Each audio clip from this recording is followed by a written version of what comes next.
இன்றைக்கி நடக்க போகிற இந்தியா தென்னாப்பிரிக்கா பயிற்சி ஆட்டம்லாம் முடிஞ்சு இன்றைக்கி மெயின் மேட்ச் ஆரம்பிக்க போகிறாங்க. பயிற்சி ஆட்டங்களில் கூட இந்தியா ரொம்பவுமே கடுமையான ஒரு வெற்றியை பதிவு பண்ணுறதுக்கு ரொம்பவுமே போராடிட்டு இருக்காங்க. அந்த வகையில் இன்றைக்கி நடக்க போகிற மேட்ச்சில் பிளேயிங் 11 எப்படி இருக்க போகுது, தலை தோனி பிளேயிங் 11 கொடுத்து மிக முக்கியமான அறிவுரையை வழங்கியிருக்காரு. எல்லாருமே இதை தான் குறிசாட்டி வந்துட்டு இருக்காங்க.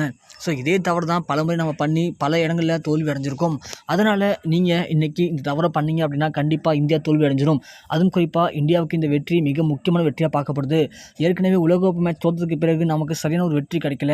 அது மட்டும் இல்லாமல் தென்னாப்பிரிக்காட்ட கிட்டத்தட்ட 1994க்கு பிறகு நம்ம ஜெயிச்சதே கிடையாது. அதனால் இந்த வெற்றியை பதிவு பண்ணுறது மூலமாக ஓரளவுக்கு இந்தியாவுக்கு ஒரு நல்ல பெயர் கிடைக்கும். ஸோ இந்த வெற்றி இந்தியாவுக்கு மிக முக்கியமான வெற்றியாக பார்க்கப்படுது. அப்படியாப்பட்ட இந்த மேட்ச்சில் பிளேயிங் 11ல் ஏற்கனவே விராட் கோலி நீங்கினது எல்லாருக்குமே மிகப்பெரிய அதிர்ச்சி ஏற்படுத்தினது.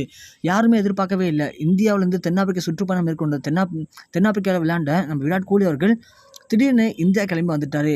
என்ன காரணம் அப்படிங்கிறது ஏகப்பட்ட விஷயங்கள் வெளியானாலும் கூட விராட் கோலி இந்தியாவை விட்டு விலகினது எல்லாருக்குமே மிகப்பெரிய ஒரு பின்னடைவாக பார்க்கப்படுது. அதுவே தென்னாப்பிரிக்காவுக்கு மிகப்பெரிய ப்ளஸ் பாயிண்டாகவும் அமைஞ்சது.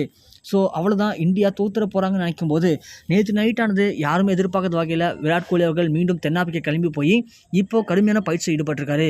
அதனால் கண்டிப்பாக விராட் கோலி பிளேயிங் 11 இடம்பெற போகிறாராம். அதை வச்சு பார்க்கும்போது பிளேயிங் 11 ரோஹித் சர்மா, சுப்மன் கில், யாஸ்வி ஜெய்ஸ்வால், விராட் கோலி, ஸ்ரேயஸ் ஐயர், KL ராகுல், ரவிச்சந்திர அஸ்வின், ரவீந்திர ஜடேஜா, ஷர்துல் தாக்கூர், முகமது சிராஜ், முகேஷ் குமார், ஜஸ்பிரீத் பும்ரா, பிரசித் கிருஷ்ணா, KS பரத், அபிமன்யு ஈஸ்வரன். இப்படியாப்பட்ட பிளேயிங் 11 செட் பண்ணால் கண்டிப்பாக இந்தியா ஜெயிக்கிறதுக்கு வாய்ப்புகள் இருக்கும். ஆனால் இதில் வேறு ஏதாவது மாற்றத்தை கொண்டு வந்து ரோஹித் சர்மா ஏதாவது புதுசாக ஐடியா பண்ணுறேன் அப்படிங்கிற மாதிரி யோசிச்சார் அப்படின்னா கண்டிப்பாக இந்தியாவுக்கு மிகப்பெரிய பின்னடைவாக பார்க்கப்படும். ஏன்னா ரோஹித் சர்மாவுக்கும் அஸ்வினுக்கும் ரொம்ப வருடங்களாகவே ஒரு சின்ன கான்ட்ரவர்சி போயிட்டுருக்கு. அஸ்வின் மேலே ரோஹித் சர்மாவுக்கு அந்தளவுக்கு நம்பிக்கை இல்லை அப்படிங்கிறது எல்லாருக்கும் தெரிஞ்ச விஷயம் தான். ஏன்னா லாஸ்ட் WTC ஃபைனல் மேட்ச்சில் கூட ஆஸ்திரேலியாவுக்கு எதிராக அஸ்வினை வெளில கொண்டு போயிட்டு தான் இந்தியா மேட்ச் விளையாண்டாங்க. அந்த பிளேயிங்கில் அஸ்வின் ஈடுபட்டிருந்தார் அப்படின்னா கண்டிப்பாக இந்தியா ஜெயிச்சிருக்கலாம். ஆனால் பிளேயிங் 11ல் விடாமல் ரோஹித் சர்மா அஸ்வின் வெளில உட்கார வச்சிருந்தாரு. அதனாலேயே மேட்ச் ஈஸியாக தோற்று போனாங்க. ஆஸ்திரேலியா ஜெயிச்சுட்டு போயிட்டாங்க. இதனால் இந்த மேட்ச்சில் கூட அஸ்வின் மேலே ரோஹித் சர்மாவுக்கு நம்பிக்கை இல்லாமல் ஒருவேளை அஸ்வினை பிளேயிங் 11 தூக்கிட்டார் அப்படின்னா கண்டிப்பாக இந்தியா ஜெயிக்கிறது அப்படிங்கிறது கஷ்டம் தான். ஏன்னா அஸ்வினை பொறுத்த வரைக்கும் ஒரு சீனியர் பிளேயர். ஃபாரின் கண்டிஷனுக்கு அவருக்கு எல்லா பிச்சுமே நல்லா பழக்கப்பட்ட பிச்சுகள் தான். ஃபாரின் கண்டிஷனில் அவருடைய போகிற ஸ்பின்னானது ரொம்பவே சூப்பராக ஸ்விங் ஆகும். அதுவும் அவருடைய மேஜிக் பவுலிங் எல்லாருமே கதிகலங்க வைக்கும். ஏதோ ஒரு விக்கெட் 2 விக்கெட் எடுத்து கொடுத்தாலே போதும். அதுக்கு பிறகு பும்ரா, சிராஜ் எல்லாருமே பார்த்து அடுத்தடுத்த விக்கெட்டுகளை அவங்க ஈஸியாக எடுத்துருவாங்க.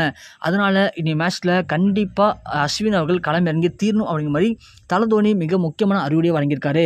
ஆனால் அஸ்வின் மேலே எப்போதுமே ரோஹித் சர்மாவுக்கு பெரிய நம்பிக்கை இருந்தது கிடையாது. அதனால் இன்னைய மேட்ச்சில் அஸ்வினை ரோஹித் சர்மா உள்ளே கொண்டு வரா அப்படிங்கிறது மிகப்பெரிய எதிர்பார்ப்பாக போயிட்டுருக்கு. அது மட்டும் இல்லாமல் எல்லாரும் சொல்கிற விஷயம் என்னென்னா முதல்ல மேட்ச்சில் டாஸை வின் பண்ண ட்ரை பண்ணுங்கள். ஒவ்வொரு மேட்ச்லையுமே இந்தியா இப்போலாம் டாஸை வின் பண்ணுறதே கிடையாது. அதுவே இந்தியாவுக்கு மிகப்பெரிய ஒரு பின்னடைவாக பார்க்கப்படுது. அது மட்டும் இல்லாமல் ஓப்பனிங் பேட்ஸ்மேன் 2 பேருமே ரொம்பவே அதிரடியாக விளையாட வேணாம். எடுத்தோடனே ஓப்பனிங்கில் கொஞ்சம் நிதானமாக விளையாட ட்ரை பண்ணுங்கள். நீங்கள் ஓப்பனிங்கில் அதிரடியாக விளையாட ஆசைப்பட்டு நீங்கள் அவுட் ஆகி போனீங்க அப்படின்னா அடுத்தது இருக்கக்கூடிய ப்ரெஷரு அடுத்து வரக்கூடிய வீரர்களுக்கு மிகப்பெரிய ஒரு ப்ரெஷரை உடைக்கிற கான்ஃபிடன்ஸை உண்டு பண்ணும். அதனால் அவங்களால சரியாக ப்ளே பண்ண முடியாமல் போகும். முடிஞ்ச வரைக்கும் ஓப்பனிங் பேட்ஸ்மேன் எல்லாருமே கொஞ்சம் நிதானமாக விளையாட ட்ரை பண்ணுங்கள். எப்போதுமே டெஸ்ட் மேட்ச்சில் இந்தியா பண்ண ஒரு தவறுங்கிறது அதுதான். T20 மேட்ச், ODI மேட்ச் விளையாண்டு அதே மாதிரி டெஸ்ட் மேட்ச் விளையாடுவீங்க. அதனாலேயே இந்தியா ஈஸியாக தோற்றுரும். முடிஞ்ச வரைக்கும் இந்த டெஸ்ட் மேட்ச்சில் எல்லாருமே அதிரடியான அடுத்து வெளிப்படுத்த வேணாம். நிதானமான அடுத்து வெளிப்படுத்திங்க அப்படின்னா கண்டிப்பாக இந்தியா ஜெயிக்க வாய்ப்பு இருக்குது அப்படிங்கிற மாதிரி தலை தோனி அவரோட மிக முக்கியமான அறிவுரையை வழங்கியிருக்காரு.